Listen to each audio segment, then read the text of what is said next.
bonne petite serrure. Donc là, c'est rentré dans le sol, en bas. En haut, c'est bloqué, ici. Et ici, tu as les 4 points. Génial.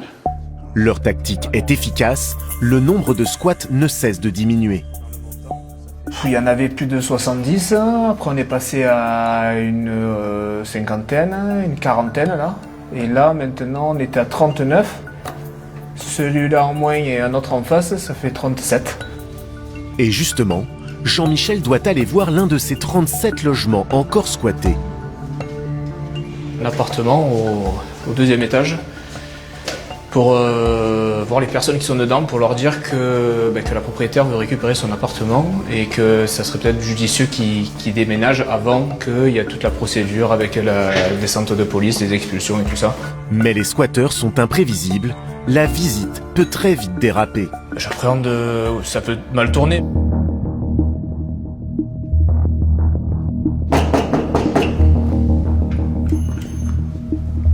À l'intérieur, un jeune homme. Salut.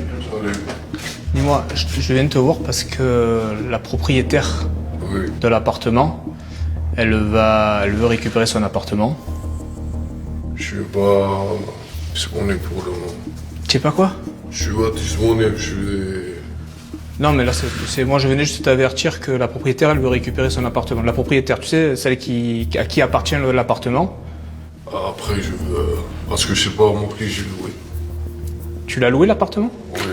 Après, je... T'as un bail? C'est mon collègue qui l'a. Normalement, il faut payer un loyer, avoir un bail et tout ça. Il joue les naïfs, ne comprenant pas ce que Jean-Michel lui reproche.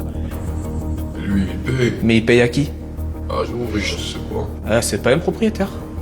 C'est peut-être quelqu'un qui... S'il a pas un bail, c'est peut-être quelqu'un qui vous loue l'appartement qui c'est pas le sien. Tu vois ce que je te dis?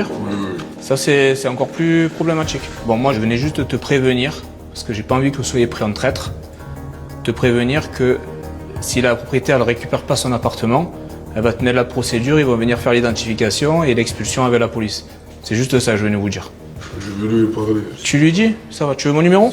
Non? Il va te venir chez toi. Ça va, ça marche. Allez. Difficile de savoir s'il est victime d'un marchand de sommeil ou juste un menteur. Très gentil, il comprend pas, il dit mais on paye un loyer. Mais il sait pas. Alors il sait pas ou il veut pas savoir. Des fois il paye réellement des loyers à des personnes qui sont pas les propriétaires. En fait, des squatteurs se sont accaparés l'appartement et derrière ils les remettent en location, comme ça avec facilité.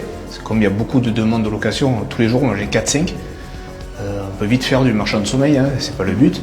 Mais voilà, ils louent des appartements qui sont pas à eux et puis ils empochent, mais ils payent jamais les charges de copropriété, enfin ils payent pas les taxes foncières, ils payent rien, donc c'est que du bénéfice.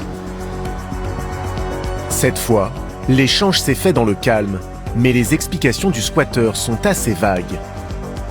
Le business du squat va-t-il enfin s'arrêter dans cette résidence?